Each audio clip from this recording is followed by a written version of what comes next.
مساء الخير. هنقدم النهارده طريقه عمل البيتفور. والبيتفور عندنا طبعا له كذا نوع، في الشوكولاته وفي الفانيليا وفي البيستاشيو. فاحنا هنعمل اول نوع اللي هو الفانيليا.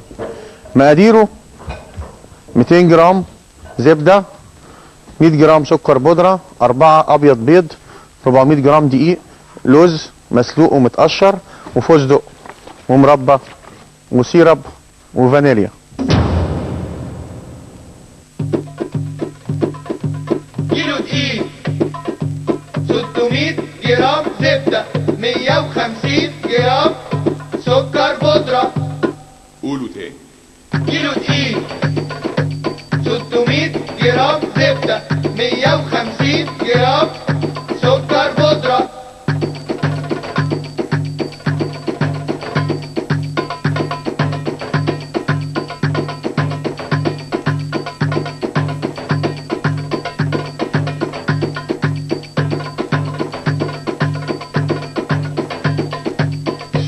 خشوا على التحضير.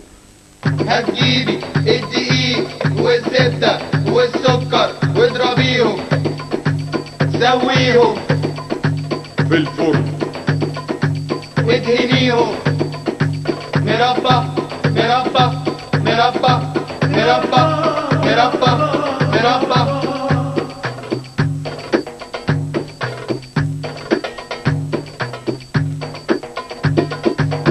وهتبقى ايه دي؟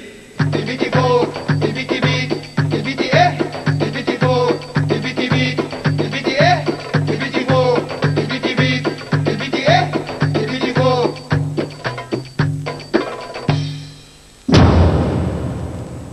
هنقول الخطوات الاولانيه بتاعه عمل البيتفور. هركب طبعا السلاح بتاع الميكسر بتاعنا.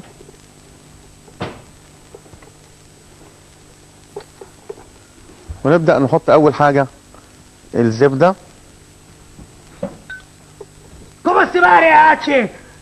وبعدين السكر بودرة. نتأكد إن السكر بودرة منخول، ما يكونش فيه أي حصى فيه. ونبدأ نخلط على الهادي الزبدة والسكر بودرة على الهادي جدا.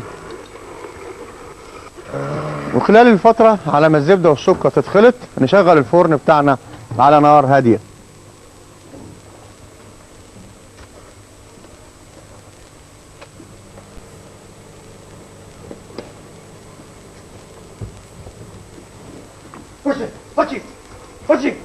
على ما يكون الزبدة والسكر اتخلطوا كويس بقوا كريمي،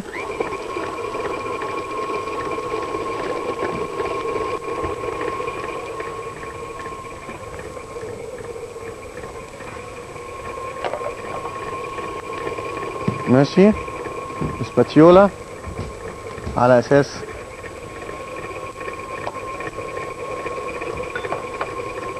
Ovala!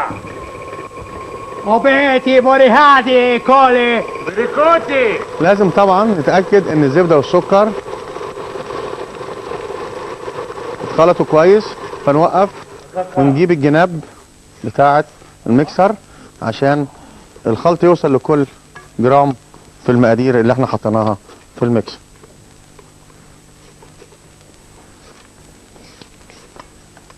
كده نزلنا الزبدة والسكر من جناب الميكسر. نبدأ نخلطها تاني برضو على العالي بالشكل ده.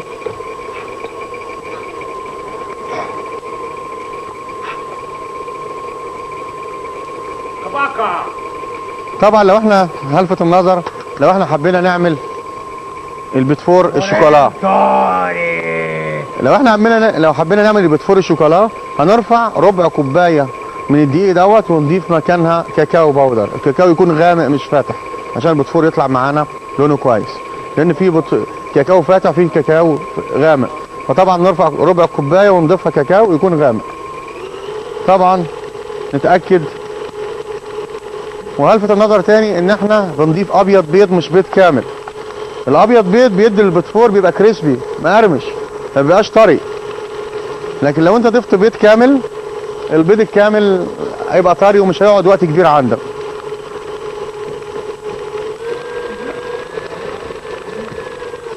كده الكريمه جاهزه عندنا بالشكل ده.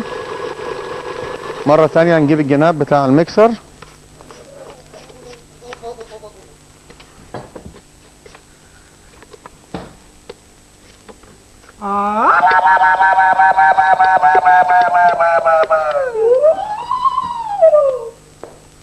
انا هشتغل ولا بقى ايه اللي هيحصل ده؟ انا عايز افهم.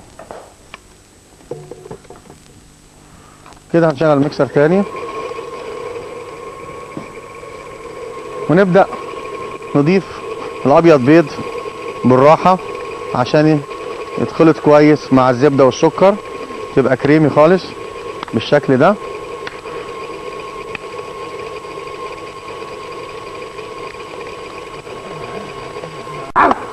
بس كده كفايه عندنا. هبدأ اجيب الجناب تاني بتاعة الميكسر عشان انزل الزبدة كلها مع الابيض بيض.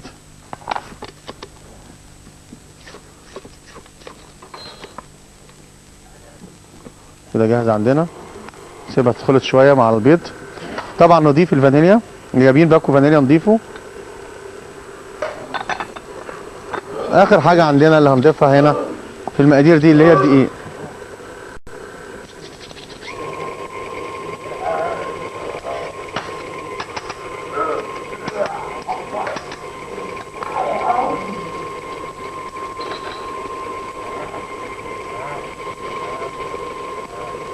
وبعد ما يتخلط كويس مع بعضه الزبدة والسكر والابيض بيض والفانيليا، هنبدأ ننزل الدقيق.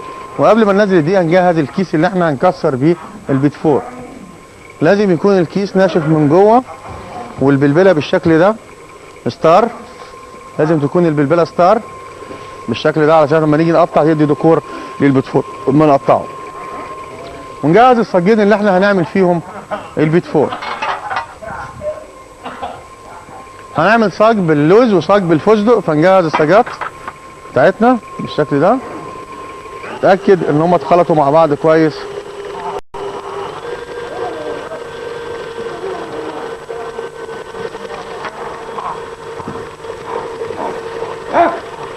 ماشي. طبعا الفاكهه ديت احنا مجهزينها للديكور بتاع الحاجات اللي احنا بنقدمها. كده جاهز عندنا الخليط. دقيقة واحدة.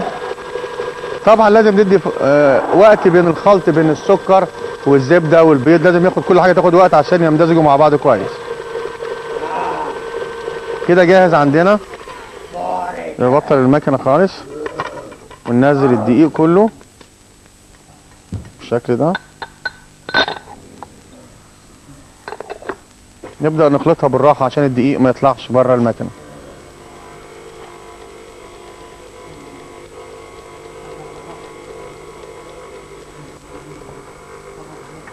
كده العجينة جاهزة عندنا. نبدأ نقطع البطفور في الصاجات اللي احنا مجهزينها له. طبعا لازم يكون الصاج من نوعية ما يلزقش فيها اي مخبوز. يعني لو هنعمل كيكه او هنعمل بيت فور او نعمل اي حاجه تكون نوعيه ما بيلزقش فيها. لو بيلزق فيها هندهنها زبده وننسمها بالدقيق، او نلزق عليها ورقه زبده من تحت وندهنها من فوق بالزبده. كده جاهزه عندنا العجينه. طبعا لازم نخلطها كويس على اساس لما نيجي نقطعها تبقى سهله معانا. العجينه كده جاهزه عندنا. نطلعها. وانت طبعا الكيس لازم يكون ناشف من جوه عشان واحنا بنقطع العجينه ما تتحركش معانا. لازم ناشف الكيس بتاع الكريمه اللي هنقطع بيه. هننزل العجينه نلمها مع بعض بالشكل ده ونبدا نعبي الكيس بتاعنا.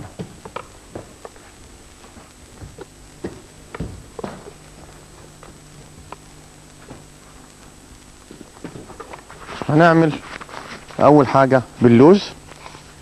طبعا لما نعبي الكيس بعجينه البيت فور لازم نفضي الهواء منه بالشكل ده، ولازم نسيب بين ده وده. نجيب الصاج التاني.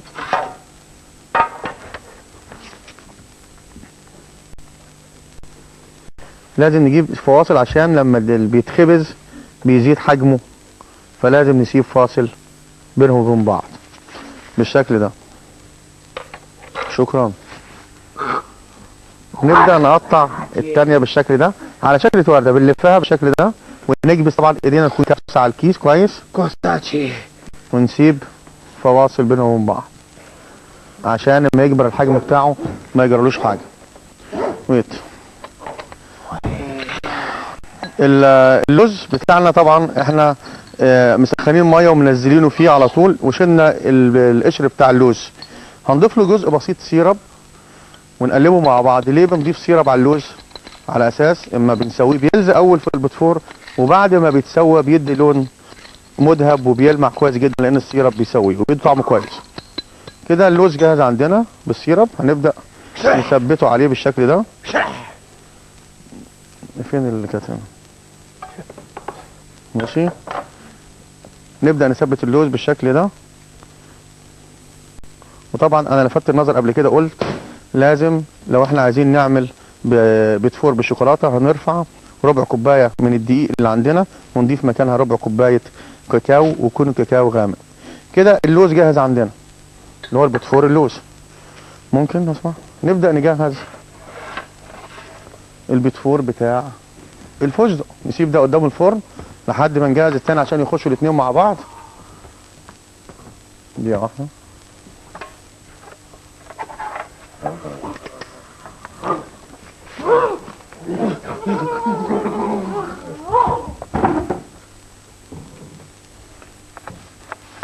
لازم طبعا ننضف الصينيه اللي هنقطع فيها. اللي احنا هنقطعه بتاع البتفور بتاع الفستق هنقطعه كمثرية بالشكل ده. انا مش عارف اشتغل كده، مش عارف اشتغل كده. لازم اقطعه كمثرية بالشكل ده.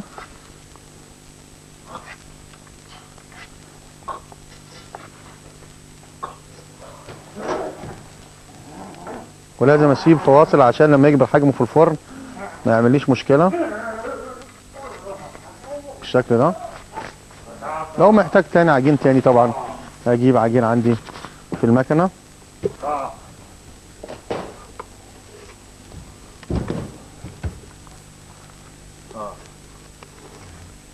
ممكن بقى لو في كريز ممكن نحط كريز، في فستق نحط فستق، اي صنف موجود عندنا ممكن نعمل بيه، بس لازم يكون دراي، يكون ناشف، ما يكونش حاجة فريش عشان تخش الفرن وتعيش معايا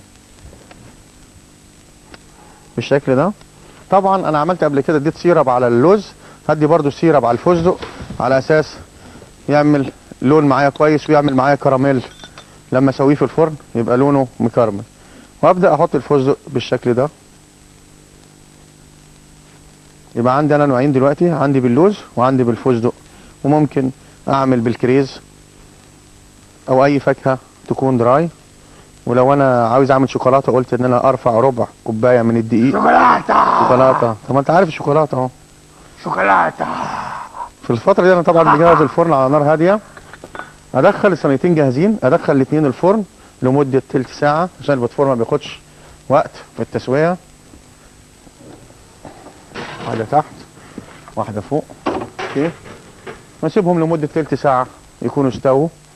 في الفتره دي ابدا اظبط المكان اللي انا شغال فيه واشوف الجماعه حبايبنا اللي معانا دول وضعهم ايه معانا. طبعا عدى تلت ساعه على البتفور في الفرن، فنبص عليه نشوفه استوى ولا ايه. لا طبعا استوى كويس، اللون بتاعه بقى مذهب حاسب الدقه.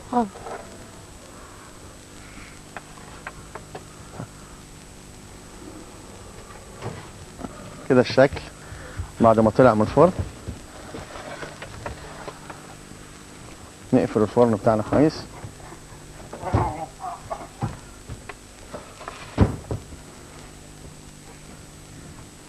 طبعا ده الشكل بتاع البتفور بعد ما طلع من الفرن بالشكل ده. وح وح يا هايا، وح وح يا هايا. طب بطل بدل ما اديك يا انا بقى، بطل بدل ما اديك يا انا. ها ماشي. ده الشكل البتفور اللوز والفستق. نبدا نفرشه في الطبق اللي احنا هنقدم فيه. نحط فيه البتفور ده ولا ايه؟ هبا. لا ما ينفعش هنا، دي تحط تحت هنا، ما ينفعش هنا دي. ماشي.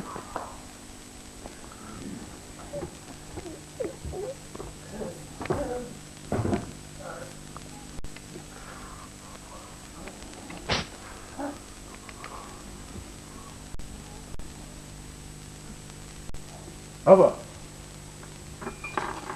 هبا. ايه؟ لا ما تنفعش برضه، ما تنفعش برضه. بتزين الطبق اللي احنا هنقدم فيه البوتفور بالشكل ده. ايه بس في عايز ايه؟ بابا تحبها؟ بابا بت ايه؟ بابا. يعني ايه؟ انا مش عارف. بق بقى. حط لها تاني دي كمان جنبها كده، ونبدأ نفرش البوتفور بعد ما بيرد بالشكل ده داخلي.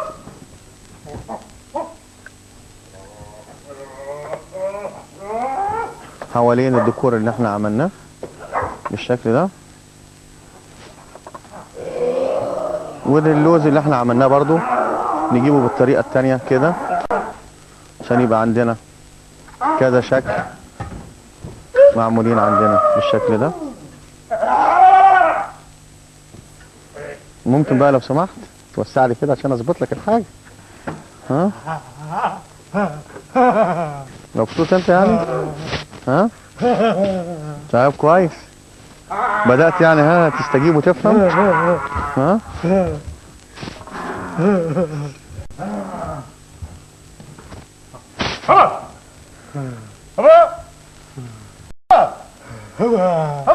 لا لا لا لا تراب تراب. كراتشي كراتشي. ده الشكل النهائي لطبق البوتفور الفانيليا اللي هو باللوز وبالفستق. قلت ممكن يتعمل بالكريز المسكر او اي فاكهه دراي. كيلو دقيق 600 جرام زبدة 150 جرام سكر بودرة. قولوا تاني. كيلو دقيق 600 جرام زبدة 150 جرام سكر بودرة.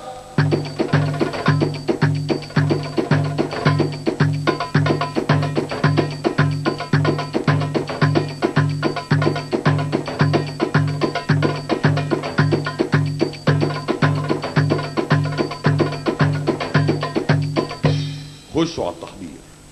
هتجيبي الدقيق والزبدة والسكر واضربيهم سويهم في الفرن.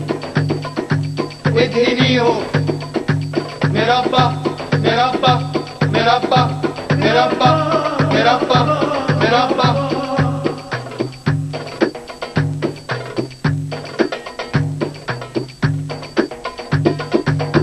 وهتبقى ايه دي؟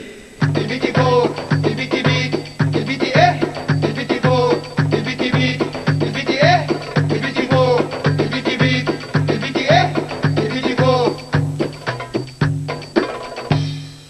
وده الشكل النهائي للبوتفور الفانيليا باللوز وبالفستق. وطبعا لما تجربوها هيعجبكم ان شاء الله.